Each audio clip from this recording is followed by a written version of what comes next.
Gumball is filled to the brim with IRL references. From movies to celebrities and even other TV shows, there is no one who's safe from the wrath of Gumball. Here are all of the references I could find in season 4 of Gumball all the way up to season 6. So let's start with our first reference from the episode The Nest. In this episode, the Watterson's evil turtle lays eggs underneath the house and starts kidnapping the neighbors to use as food. Eventually, the gang finds the captives and help the neighbors escape, but in the process, they accidentally let out the baby turtles, who wreak havoc all over town, and there's hundreds of them biting and terrorizing citizens. Now, this entire episode's plot is actually based off the 80s movie Gremlins, a classic horror/Christmas movie where a bunch of these tiny monster things go and cause mayhem on a small town, just like the turtles do in this episode. Even the song that's played in the episode when the turtles are destroying the city is similar to one of the songs in the Gremlins called Gremlin Rag. Get away from my kids, you little...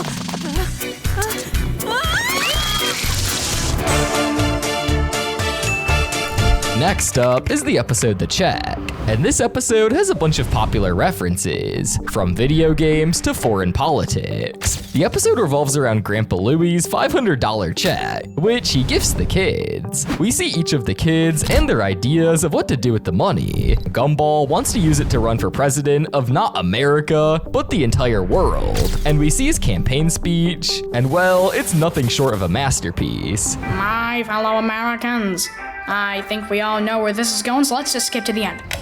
When Gumball gets elected, he makes everyone only eat pizza, and when they get too fat, they get robots to do the work for them, until the robots take over and destroy humanity. This is eerily similar to the movie WALL-E, where all the humans are on this massive ship doing nothing while getting fat, and the robots are doing all the work, until they also turn evil. During Gumball's presidency, he sounds very similar to JFK, whose voice is probably the most iconic of any president. Well, maybe behind Trump. Then we get to see Anais's plan, who decides to do some Wolf of Wall Street type dealings and put the money into stocks. Her goal is for the money to make more money, and for that money to make even more money, until she gets all the money in the world. What she will do with all the money, you may ask? Well, she gets the bright idea to destroy all of it. She thinks that all of life's problems are caused by money, and that if there were none of it, everyone would live happily, equally, and nakedly. However, when they get attacked by wild animals, earthly possessions would come in handy. This idea of everyone living in a world with no money or class is similar to Karl Marx's idea of a utopia. Now, if you don't know, Karl Marx was basically the father of communism, which technically means Anais is a communist. Those are words I thought would never come out of my mouth. But the final reference in this episode is the invisible car chase, which is a pretty blatant parody of the Mario Kart games. Next, we have the sale. In this episode, Mr. and Mrs. Robinson are trying to sell their house, but Gumball and Darwin, let's just say, aren't taking it well. They try multiple different ways to try to get them not to sell their house, but I think the most ridiculous one is the song they made for him, Never Gonna Let You Go. We'll never really let you go. This song is a parody of Whitney Houston's Greatest Love of All, and Celine Dion's My Heart Will Go On. The gift is next. And this episode revolves around the duo trying to find a gift for Masami after receiving an invitation burnt into their retinas.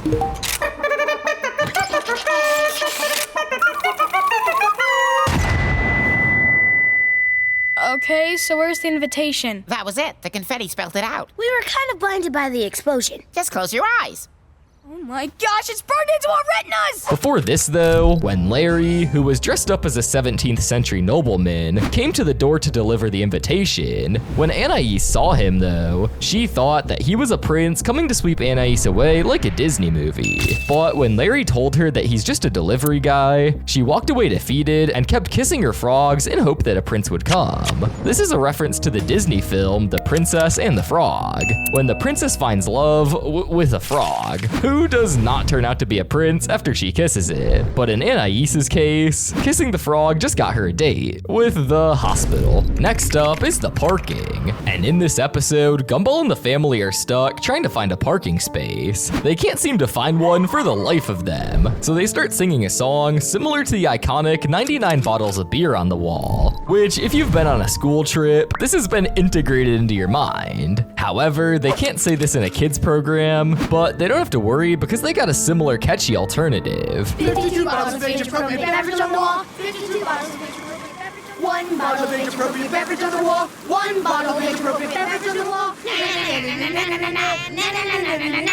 Now we have the routine. Nicole gives Richard the monumental task of getting mayonnaise. However, this task is actually way harder than it seems, because he ends up going on a whole Lord of the Rings style quest just to get the mayonnaise. Let the quest begin!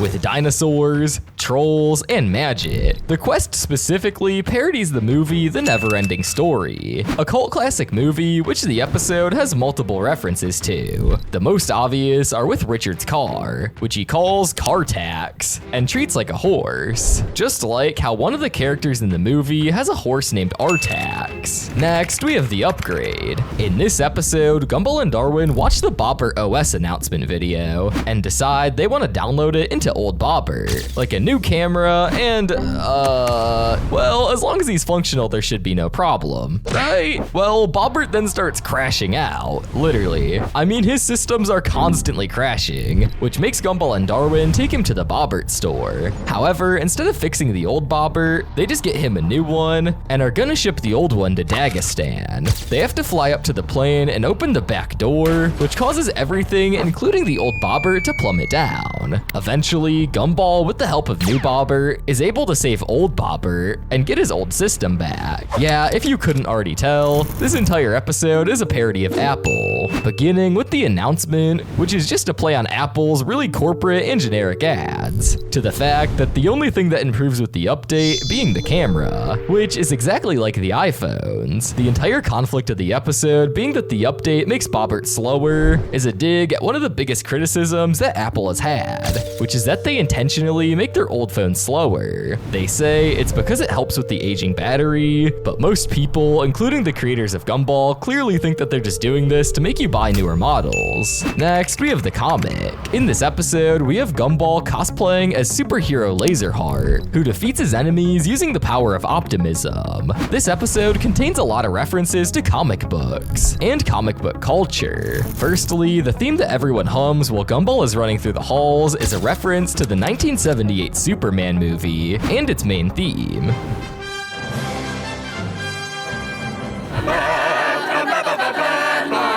Also, in the scene when Gumball quote-unquote flies Harold around the block is another reference to the same movie. But there aren't just Superman references in here. We also have some references to Batman, with the scene where Gumball is screaming, "Swear to me," being a reference to Christopher Nolan's Batman movies. Plus, the scene where Gumball colors in a torch to make the symbol in the sky is a clear reference to the bat symbol. Next is the scam. In this episode, Gumball and Darwin trick the school into thinking they've released Gargoth the Devourer, and the only way to get rid of him is by paying them candy to act like Ghostbusters, when it's really just Carrie who's in on the whole thing, and also getting a share of the candy. In class, while Gumball is telling the story, we get to see all the costumes of other students. Anton is dressed up as Gene Simmons from Kiss, Sarah is dressed up as the Moon from Majora's Mask, Darwin is dressed up as Wolfman, and Gumball is dressed up as Beetlejuice. Next, we have the love. In this episode, we basically get to see all the love stories within Elmore, as Gumball tries to show Bobbert the importance of love. Bobbert actually contracts a virus, a computer virus, which is called ILoveYou.exe, which is a genuine virus that a college student from the Philippines had that got so big it spread to America. We also get to see Mr. and Mrs. Robinson's backstory, which is literally identical to the opening scene of Up, even with Mrs. Robinson falling sick on the hill. Next, we have the night. In this episode, similar to The Love, we get to see stories of all the people in Elmore, but this time, instead of seeing their love stories, we get to see their dream stories. First, we have Larry's dream, and in Larry's dream, he's working at the convenience store. I'm a bun, I'm a tasty, tasty bun to be baked and eaten. Oh, how fun you can have me with. But then he wakes up in an apocalyptic world and sees an older version of himself who says he wasted his life. Finally, he wakes back up in the convenience store with a cop, but he still thinks he's in a dream and starts hitting the cop. So in Larry's dream, he dreams that he's dreaming in a dream. This confusing concept is pulled from the movie Inception with Leonardo DiCaprio. Another dream that's an IRL reference is in Juke's dream. In Juke's dream, he's finally given his speech back, but unfortunately, everyone else speaks in musical instruments, which is just so tragic. But at the end of his dream, he screams, "That's not fair!" which is a reference to the Twilight Zone TV show. That's not fair. The next one is the signature. And in this episode, Grandpa Louie reveals that he's planning to marry Granny JoJo. Although Richard has started to like Louie, he is not ready for him to be his dad. This causes Richard to make a complicated plan of adopting Louie.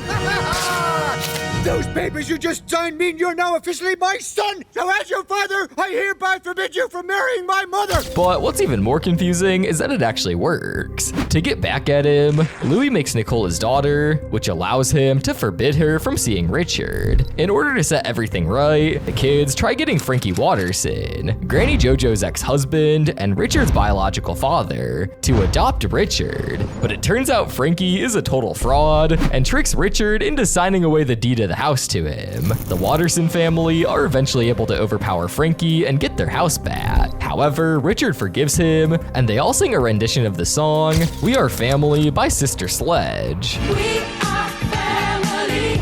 We are family. Nothing rhymes with family. Next, we have The Blame, and this episode has a ton of video game and book references. The plot revolves around Billy's mom, Felicity, trying to ban video games. Gumball tries to show her that video games aren't that bad, but his family takes Wii Sports a bit too far, and Felicity is not impressed. Come on. Now, Mother, it's only a game.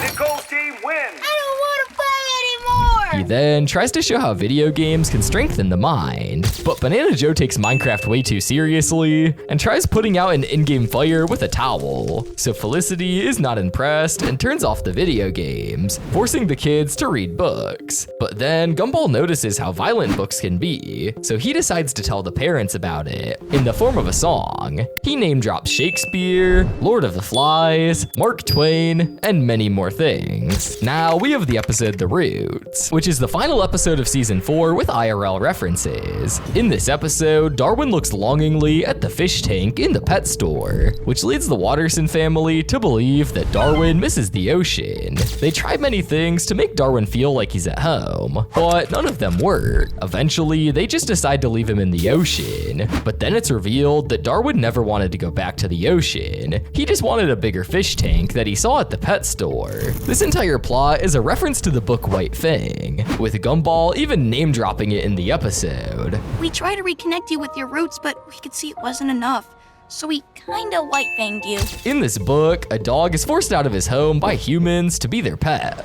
But now, let's move on to season 5, which probably is the season which gave Gumball its reputation for being a show chock full of meta references. And the first episode of season 5 that has IRL references is the Copycats. In this episode, we have Gumball making fun of Gumball. No, not regular Gumball, but the unlicensed cheap Chinese ripoff Gumball called Miracle Star. Chinese food company Soyan Foods wanted to create a show to advertise their products, and decided instead of putting in actual effort to make make something people may genuinely like, they just ripped off Gumball frame by frame, with the only real change being the language and the character designs. Gumball, Nicole, and Richard are now goats, with Darwin being their pet frog. The creators of Gumball saw this and decided they were gonna make an episode addressing these guys, and that episode is the Copycats. The Watterson family see the ripoff family at the grocery store and are extremely mad at these guys, who are just copying them. They eventually get the idea to try doing something so dangerous and so life-threatening the ripoffs can copy them and die. Their idea is to drive a semi-truck off the bridge, but they quickly realize how stupid that idea is, and they need to try and stop the truck. Luckily, Anais is able to stop the truck and save them.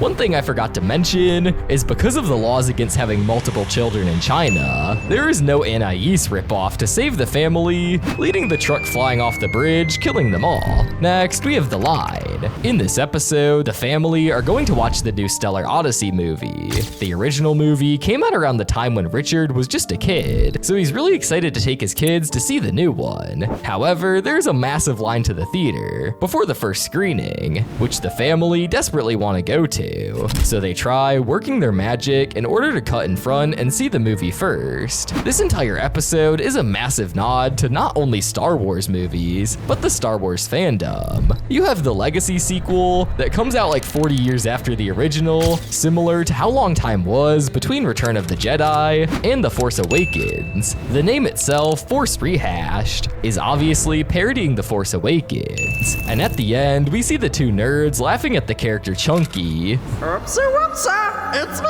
Chunky. Me's been blasted in the face. Getting obliterated, with Chunky clearly being a parody of the widely hated character Jar Jar Binks, Gumball's Boogie 2988 style review, and the many other Easter eggs. But if I were to list them all, we'd be here all day. Next, we have the stars. In this episode, Gumball and Darwin abuse the rating systems of different stores in order to get what they want. They realize how powerful the star rating system is, and want an app to rate not just businesses, but regular people. They get Larry to make an app and start using it to complain about insignificant things regarding random people. This eventually gets everyone to stop doing anything in fear of a bad review. This entire episode is a reference to review apps like Yelp and how businesses have to bend to the will of people as long as they get a good review. The next one is a short reference. In the Ollie, Gumball needs to prove to Darwin that he can skate by helping teach Darwin. They go to buy a skateboard for Darwin and eventually find one that literally causes a ray of light to shine on them. This is a reference to the first Harry Potter movie. When Harry gets his wand, the same thing happens. Now we have the uncle. Gumball finds out that Ocho's uncle is a certain Italian plumber who goes on adventures to save princesses, which leaves Gumball starstruck. He makes it his life mission to meet Ocho's uncle, and to do that, he has Ocho put him through several trials, which literally give him PTSD. But eventually he pulls through and gets to meet Mario. Hey, man! Oh, hey, dude. This is my uncle. Hey, it's me, Mario. Yeah, it turns out saying never meet your heroes is actually extremely true, with Gumball now needing to break it off with Ocho. He's actually able to successfully do this without his limbs being broken, but before Ocho leaves, he says he's gonna meet his other uncle, The blue hedgehog who can run very fast. Next, we have the episode The Password. In this episode, Gumball, Darwin, and Anais fight for the computer, but when they get to it, they find out that Richard put a password lock on it. Gumball and Darwin then throw Anais out of the room and try to break the password themselves. They try a bunch of different combinations, but none of them work until they get one of those password clue pop-ups. The password clue was favorite child. They first try Gumball, and it doesn't work. Then they try Darwin, which also doesn't work. Then they realize it literally has to be Anais. This absolutely destroys Gumball, with him now desperate to figure out why Anais is the favorite child and not them. Him and Darwin try multiple different ways of getting Richard to like them more, but none of them work, just getting him mad in the process. They then pull their final trump card by telling Richard that Nicole is their favorite parent. This eventually leads to a massive car chase between Richard and Nicole to buy a new laptop for the kids in order to be their favorite a parent. Eventually, they realize how stupid they've been and go back home. Gumball asks Richard to change the password from Anais, to which he reveals that the password he put was password. Gumball and Darwin then realize it was Anais who changed the password, and did this to distract Gumball and Darwin for the whole day so that she could have the computer for herself. And the song that plays during this is a reference to Led Zeppelin's Kashmir.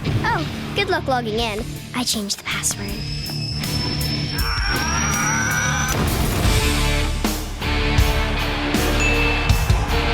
But now we have the boredom. In this episode, Gumball and Darwin try to find something interesting, but they just can't. At one point, Gumball and Darwin get so bored that they just watch the clock tick by. As this happens, the house is lifted away, and we can see through the windows that the house is being driven through a bunch of different Cartoon Network shows. These shows are Clarence, Uncle Grandpa, and Regular Show. Next is probably the most messed up reference in this video, that being the Vision. In this episode, Gumball and Darwin accidentally take Alan's gym bag back home. They look through it and find a USB that, when opened, contains a file called the Vision. This file contains a document that's meant to be Alan's plan to become school president. Seems innocent enough, but if you dig a little bit deeper, his plan involves smearing the competition, manipulating the students, and overall trying way too hard to get the school president title. Why is he trying so hard, you might ask? Well, his plan after he gets elected is to become a dictator, and for everyone in the school to be happy. If they're not happy, then they'll be sent to a camp where they're all forced to be happy. A dictator forcing people who don't align with his perfect world into a camp sounds a lot like Hitler. The rest of this episode is also a pretty big parody of the "Would you kill baby Hitler" moral dilemma, with Gumball and Darwin deciding to assassinate Alan before he can go through with his plan. The Petals is the next episode, and in here we find out that Leslie has lost his beauty. Gumball and Darwin find him in the makeup room looking absolutely rancid, but regardless, they try to help. They first decide to use some products, but they just led to his face leaking. They then try a spray, which literally makes him go insane, and finally, they let him stay out in the sun, which incinerates him. It seems like all hope is lost, until Gumball finds out that the solution to the problem is very simple: decapitation.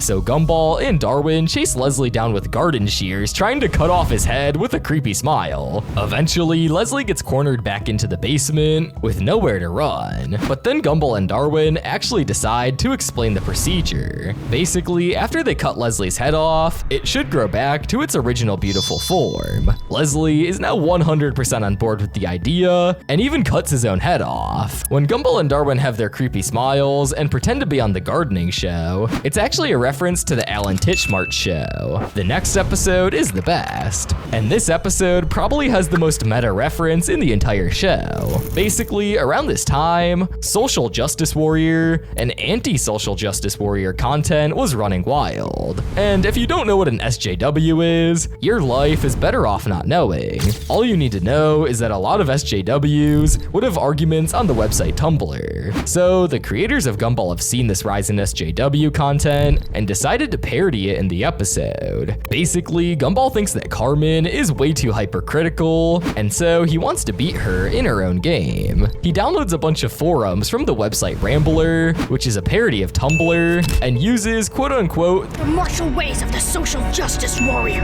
Next up is the X. In this episode, Rob has stopped hating on Gumball, meaning that Gumball has lost his only nemesis. Gumball is devastated by this, and tries everything in his power to get Rob to hate him, but nothing works. Eventually, he decides instead of being his nemesis, he can be Rob's sidekick. When Rob is trying to take down his new nemesis, Banana Joe, Gumball tries to help, but fails spectacularly. Well, not really, because he fails so hard that Rob starts hating him again.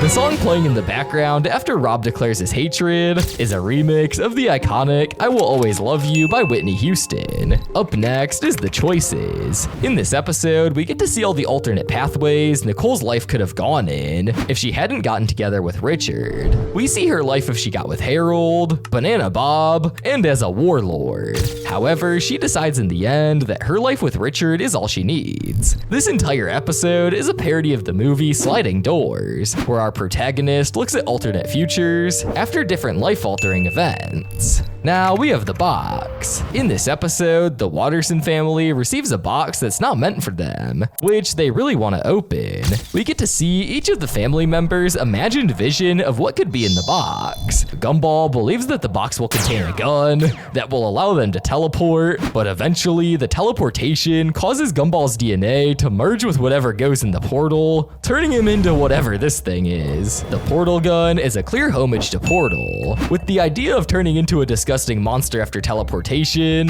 being lifted from the movie The Fly. Nicole's dream is for the box to contain a bunch of money, which they initially celebrate, but then realize that someone's probably after them. This ends up being true, as this massive dog human thing comes chasing after them, but Nicole outsmarts him by throwing the tracker into the river. This entire sequence is based off the movie No Country for Old Men, where our main character takes a box of money that isn't even his, and is chased by a silent but extremely deadly hitman. Hell, they even have the same haircuts. Finally, Richard thinks that the box contains the secret to unlocking 100% of one's brain. He believes that he will use this power to save the president, and in his daydream sequence, he acts like Bruce Willis and Steven Seagal, two of the biggest action stars in the 90s. Now, we have the final episode of season 5, The Puppets. In this episode, Darwin finds his old box of creepy puppets. Gumball says that they're too old to be playing with them, but the memories flood into Darwin's head, and now all he wants to do is play with the puppets. He plays with them so much that he literally gets sucked into their world, where it's revealed that the puppets are actually evil. So Gumball has to go into their world in order to save his brother. This episode is a huge reference to Don't Hug Me, I'm Scared, a horror YouTube series which uses puppets excessively. The creators of Gumball actually worked with the creators of the series, Becky Solon and Joe Pelling, on this episode. Even though we're moving into the final season, the references just keep getting more meta. The first episode of season 6 we're going to be looking at is The Faith. In this episode, the entire town of Elmore goes gray. Literally, the color is gone in the town. At the same time, the entire town goes into despair. So Gumball and Darwin decide to investigate. They find out that the kid who used to volunteer and help the city has given up, and they immediately know who this kid is, Alan. So they trek all the way to the park to find him, where they eventually get to see that he's lost all his faith, because regardless of the help that he decides to give, no one wants to follow, and everyone will just keep destroying the planet. Gumball and Darwin realize they need Alan to get his spirits back up, and what better way to do this than to sing a song? The song Life Ain't Perfect doesn't initially convince him, with him singing a very sad verse. Tell me, how's all that supposed to make me feel better? My life's unraveling just like threads pulled from a sweater. The verse is inspired by the song The Hanging Tree from The Hunger Games. Now we have the one. In this episode, Tobias is desperate to be Gumball and Darwin's best friend. He first tries acting like they're best friends, but Gumball and Darwin immediately suss out that he's overstepping his boundaries and literally kick him out of the house. Rejected, Tobias realizes that his only way to become Gumball's best friend is he needs to murder all of Gumball's other friends. He then decides to go one by one, killing all of Gumball's friends, absorbing their powers, and repeatedly screaming that there can only be one. Finally, he goes to Gumball's house to try to kill Darwin, but Gumball has had enough and tells him that this is not how you get people to like you more, and that he didn't actually kill any of his friends or absorb their powers. This entire plot of Tobias trying to be the one and absorbing people's powers is a reference to the movie Highlander. The Cringe is next, and in this episode, Gumball and Hot Dog Guy keep having extremely awkward interactions with each other and can't handle all of the cringe. So Gumball decides the only way to get rid of this awkwardness is to let it all out and do the most cringeworthy thing.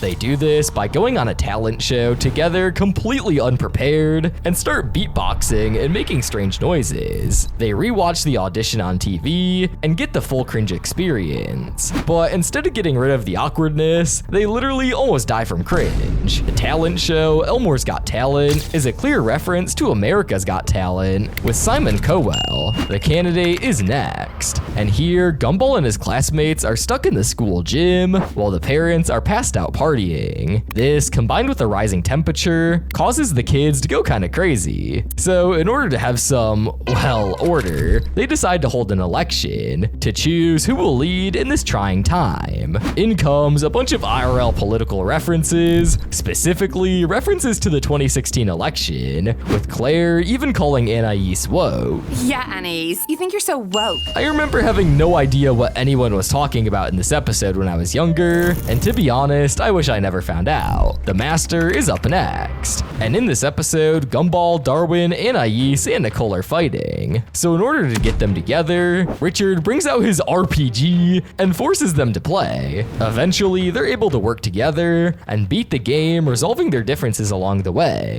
The game they're playing is clearly supposed to be Dungeons and Dragons, the most popular role-playing game, with Richard being the dungeon master. The rival is the next episode. And in this one, we get to see the backstory of Anais' relationship with Gumball and Darwin. The duo initially want to treat Anais with love and care, because she's their little sister. But Anais is out for blood, trying everything in her power to destroy them and steal their parents' love. She even has a massive villain war speech, saying,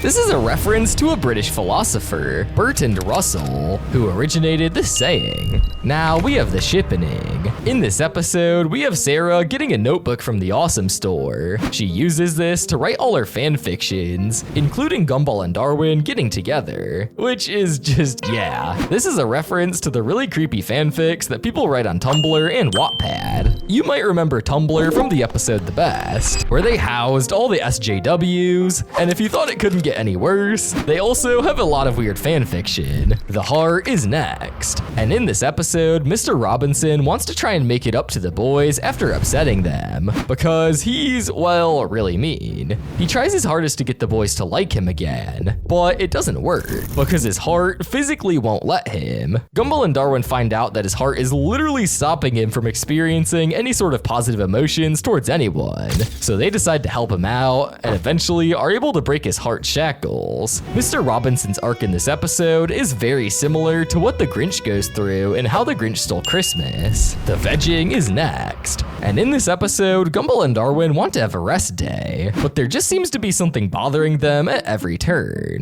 Gumball then gets the bright idea that whenever something weird happens, just tune it out. Whenever he does this though, there's something even weirder that happens after they stop tuning it out. One of these weird occurrences is that they are tackled by the Jedi High Council from the Star Wars prequels. Next is the cage. In this episode, the school is under threat of foreclosure, so in order to get money to save the school, Mr. Cornell decides to go into a cage fight with this guy with a hand for a face. The only issue is that Mr. Cornell is a massive twink and he hates putting in effort to anything, whereas his opponent is a massive Russian guy who can sink a ship with one punch. He is actually a reference to Ivan Drago from Rocky IV and Creed II. The spin-offs are next. In this episode, Rob tries to air other shows without Gumball as a character. One of these shows is called Tobias and William, and the intro to this segment is similar to the intro of Seinfeld. Next, we have the Sting. In this episode, Mr. Small tries his hardest to find the Stink Ape, a supposedly extinct ape creature who stinks like a skunk. It's pretty obvious that the Stink Ape is a reference to Bigfoot and other monkey-like creatures. The Silence is the next one we're going to be looking at, and in this episode, Gumball and Darwin cannot find out what to say to each other. They try their best to find something to talk about, but it doesn't work. They even go to therapy, but even that doesn't work. Eventually, their spirits are really down,